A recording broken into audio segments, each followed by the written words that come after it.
traz a apuração sobre fraude do INSS. Um dos presos durante as operações movimentou uma quantia bilionária. Quem é esse ser humano? Nossa, essa que eu não vou saber falar o nome também. É o Nacho? Tem Falamos nome sobre ele ontem. De comida mexicana. Nome de produto de cabelo, tio Nacho. Ah, é verdade. Eu lembrei de comida mexicana. É uma quantidade de dinheiro tão absurda, né, Neila, que esse pessoal movimentava, e gente que a gente nunca ouviu falar, né?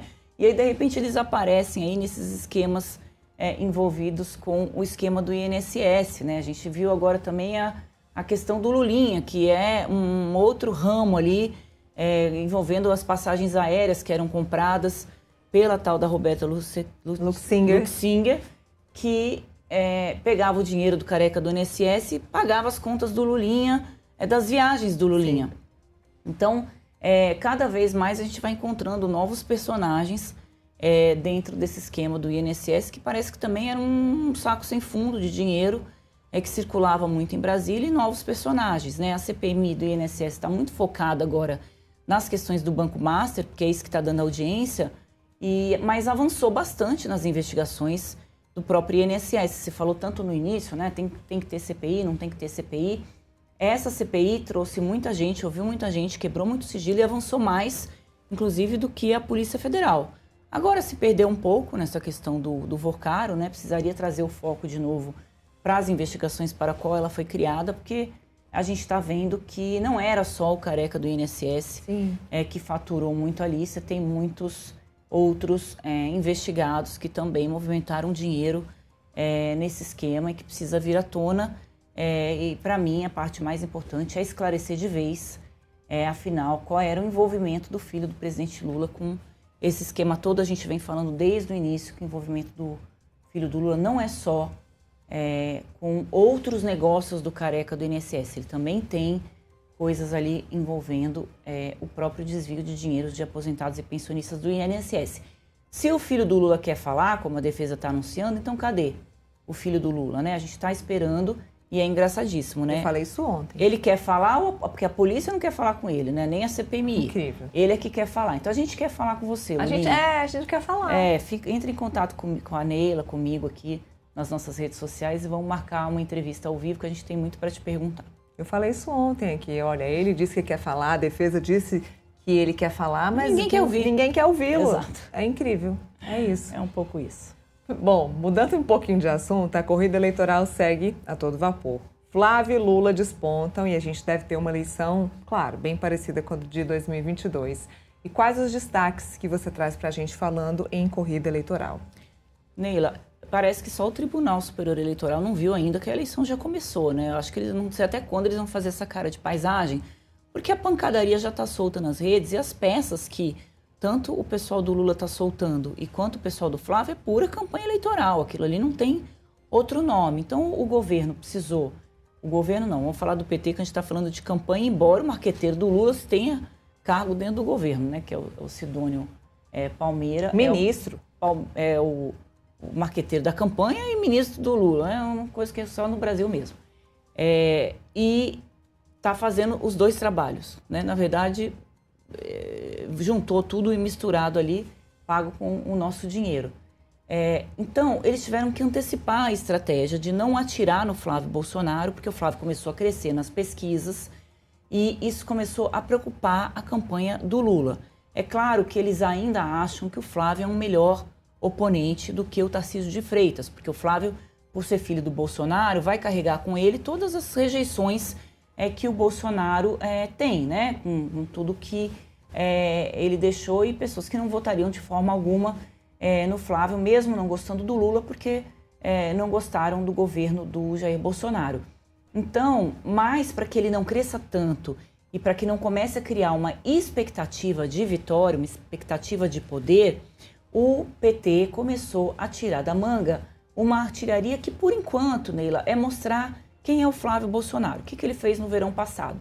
Então, trazer a história das rachadinhas, trazer as homenagens que ele fez para policiais que são ligados à milícia, falar um pouco da questão do governo do pai, tudo isso para tentar desgastar a imagem do Flávio, para Porque se o Flávio vem nas próximas pesquisas na frente do Lula, começa a ir consolidando na cabeça do eleitor que o Lula perdeu a eleição. Sim. E aí depois você desfazer isso é muito difícil, né? Porque o eleitor brasileiro às vezes fala, vou votar na Neila porque senão vou perder meu voto porque a Andresa não vai ganhar. Que é um raciocínio totalmente torto, mas que o eleitor brasileiro faz isso. Então, vão começar a tirar umas lasquinhas. O Flávio está devolvendo na mesma moeda, né? Então, o Flávio está na primeira pessoa fazendo esses vídeos com inteligência artificial, atacando o presidente Lula, dizendo que o Lula é um personagem gasto, é um personagem, eles vão usar muito isso para falar para pegar um pouco do que as pesquisas estão trazendo, de um cansaço do eleitor com relação à imagem do Lula. E o próprio Lula falando, né, ele teve, né, um câncer na garganta, a voz vai se desgastando com o tempo, dá uma sensação de uma pessoa que já não tem mais nem força direito para falar. Então, a campanha do Flávio vai pegar muito nisso, né? É um cara desgastado.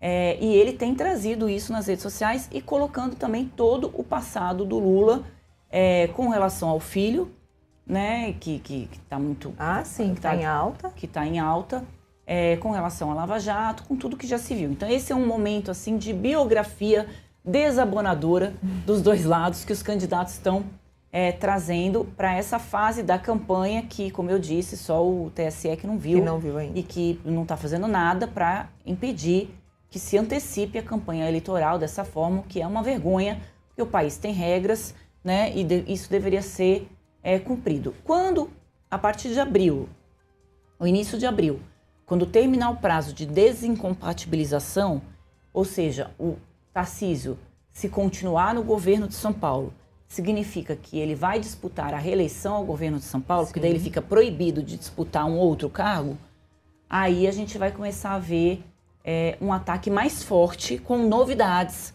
com relação ao Flávio, porque tem uma equipe lá da campanha do PT se debruçando sobre coisas que não se sabe ainda sobre o Flávio Bolsonaro, algumas ligações dele com advogados, porque o Flávio é advogado e tem a história da casa dele, que ele comprou por 6 milhões de reais. A mansão que ele comprou à vista. Né? Isso já apareceu, mas vai se aprofundar um pouco nesses temas.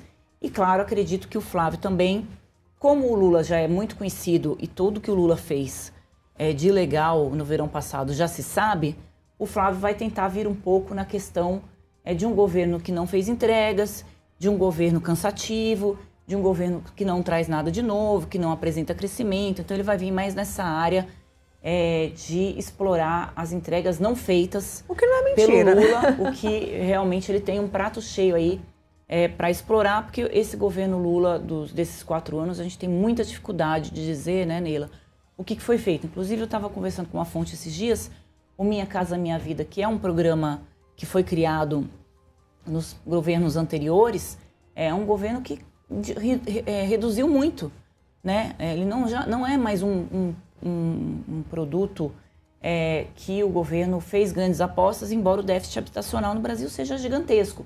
Então, esse governo não tem entregas. O que o Lula vai prometer na campanha me deixa mais 4 anos que eu vou fazer o governo da minha vida, porque vai ser a minha última eleição.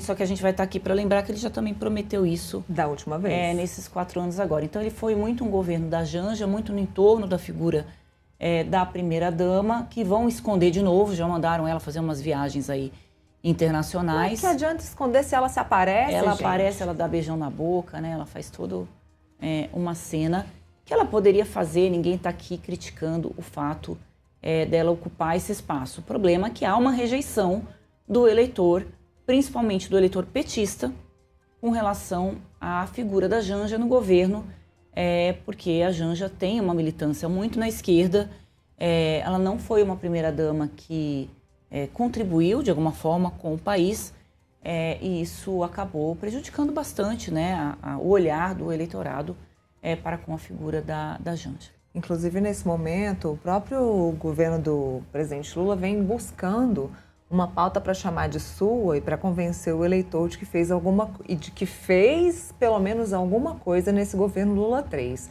Eu ouvi uma entrevista, eu não vou me lembrar onde, entrevista do ministro Guilherme Boulos, dizendo que, num tom de ameaça, dizendo que se o Congresso Nacional não pautar a questão da escala 6x1, a escala de trabalho 6x1, o presidente Lula simplesmente vai colocar isso goela abaixo do Congresso Nacional e vai fazer isso ser aprovado de qualquer forma. Por quê? Porque o governo precisa de uma pauta eleitoreira para chamar de sua nesse ano.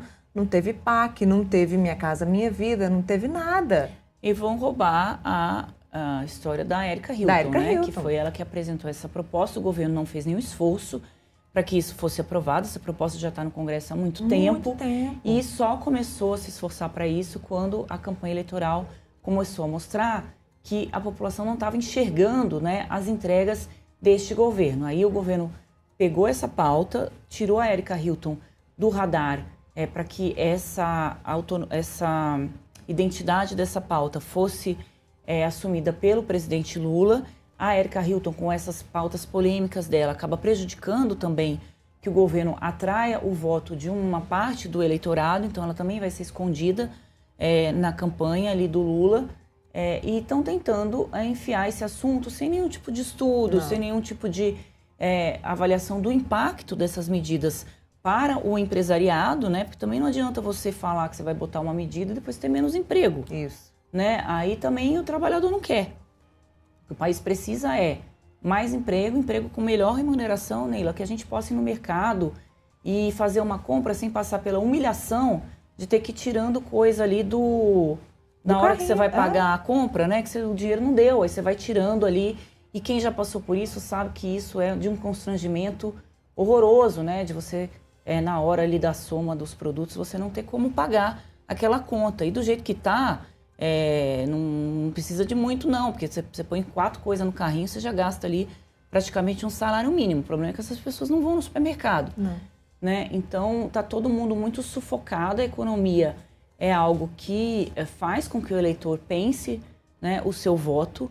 E esse tema, da escala 6x1, não sei se vai ter tanto impacto, porque o governo apostava muito na questão do imposto de renda, da isenção do imposto para quem ganha até R$5.000, mas as pesquisas mostram que isso não teve impacto. Né? É uma medida importante, né, para a população que ganha até R$5.000, conseguir ter um pouco mais de dinheiro no bolso, né? Isso não vai ficar tanto esse dinheiro não vai para o governo, então você vai embolsar esse dinheiro, mas ele não fez essa diferença na questão eleitoral como o governo pretendia. Então eu não sei se a escala 6x1 vai fazer tanta diferença. Claro que se você perguntar, qualquer pessoa vai te dizer, claro que eu quero ter um dia a mais para descansar, para ficar com a minha família.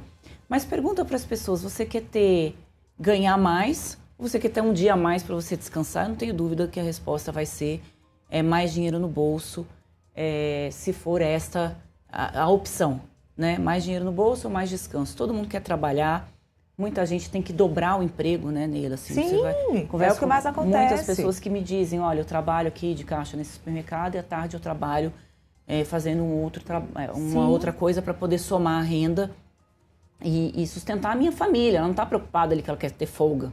Ela está preocupada que ela quer ter mais dinheiro no bolso. Então, essa é uma medida que o governo está tentando desesperadamente, eu acho que vai ser um tiro no pé. E a outra medida que é a gratuidade do transporte público, que também é uma medida importante. Muita gente não vai nem procurar emprego, não tem dinheiro para pegar o transporte público. Mas por que que essas medidas estão sendo feitas agora? A gente está há meses da eleição. Né? A campanha começa em agosto, a eleição é em outubro. O governo teve 4 anos para fazer isso. Então, o nosso questionamento não é criticar o governo por fazer medidas. É um questionamento porque só agora, perto da eleição, que isso está sendo feito. Então, não é uma política pública, é uma política eleitoreira. É isso, pessoal. Tudo isso. Muito mais na coluna da Andresa Matais, lá no portal metrópolis.com. E tem horário novo do Panorama. Agora você vai ter que me atualizar, porque nem eu sei esse horário novo. Pois é, provavelmente a gente vai atualizar na semana nas redes, Neila. O programa vai ser das 2 às 3 da tarde, toda quarta-feira. Então, eu tenho que passar a minha vinda para o contexto na quinta-feira, porque senão vai emendar uma coisa no outro, o povo vai cansar da minha cara. Então, mas a gente está vendo se deu certo essa mudança. E eu te conto para você informar a sua audiência, Neila, amanhã, se você puder. E queria agradecer, estou muito feliz com a audiência do Contexto, eu tenho acompanhado ali nas redes, o programa está bombando e acho que é super merecido, porque você tem feito um trabalho aí com toda a sua equipe primoroso e importante também para que as pessoas possam se informar sem nenhum custo, né, Neila? O programa está ali no YouTube, então não tem desculpa para dizer que as pessoas estão desinformadas. Então eu saio nas ruas, aqui em Brasília, tenho saído bastante e tenho ouvido bastante comentários sobre a qualidade e a importância do programa. Ai, fico muito feliz. E é a sua segunda casa. Era a primeira, agora ela tem o Panorama e é a sua segunda casa. E você está aqui e a porta está sempre aberta. Obrigada, Neila. Tchau, tchau para todo mundo.